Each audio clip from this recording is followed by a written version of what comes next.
Good morning. I'm Jonathan Noyalis, Director of Shenandoah University's McCormick Civil War Institute. This morning, I'm coming to you, of course, virtually from the North Carolina section of the Stonewall Confederate Cemetery in Winchester, Virginia, where the remains of 452 North Carolinians rest. This morning, I wanted to focus on one of those Tar Heels buried here in this section, Lieutenant William Beavans of the 43rd North Carolina Infantry, who was mortally wounded at the Battle of Cool Spring on July 18, 1864. Beavans, who also served in the 1st North Carolina Infantry in the conflict's early months, enlisted in the 43rd North Carolina on April 2, 1862 as a first sergeant. About 3 weeks later, he was elected a lieutenant in Company D. He was 22 years old at the time that he rose to that rank. During the Battle of Cool Spring, Beavans was shot in the lower part of his right leg.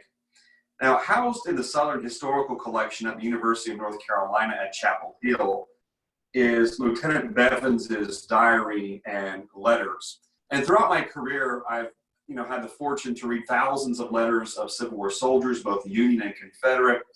And while those soldiers would oftentimes write about their feelings, their pain, their emotions, Bevans's diary entry, the transition between July 18th, the day of the battle, to the day after, it is quite remarkable. You can almost see the physical pain. You can see the manifestation of that pain through a close examination of his handwriting.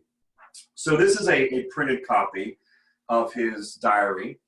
And so in the top here, you have the diary entry for July 18th, 1864.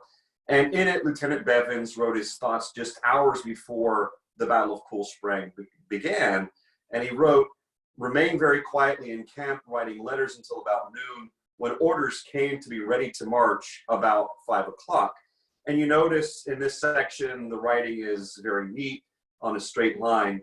And you notice from this point down and onto the next page, there's a very noticeable difference if you look closely at this, because all of these entries were written after he received his wound at the Battle of Cool Spring.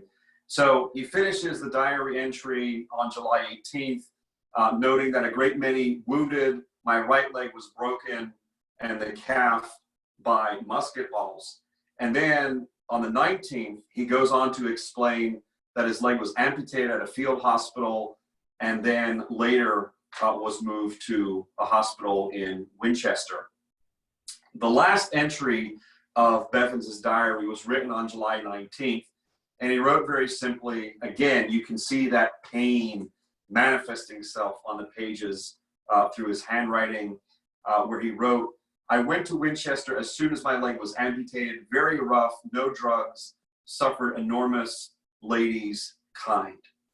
Beavans was one of 17 men from the 43rd North Carolina, either killed or mortally wounded at the Battle of Cool Spring.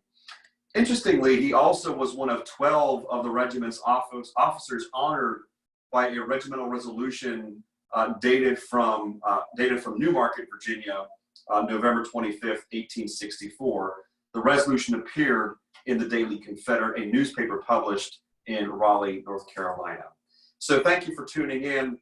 Tune in again next time, where we will go inside of a painting. Take care.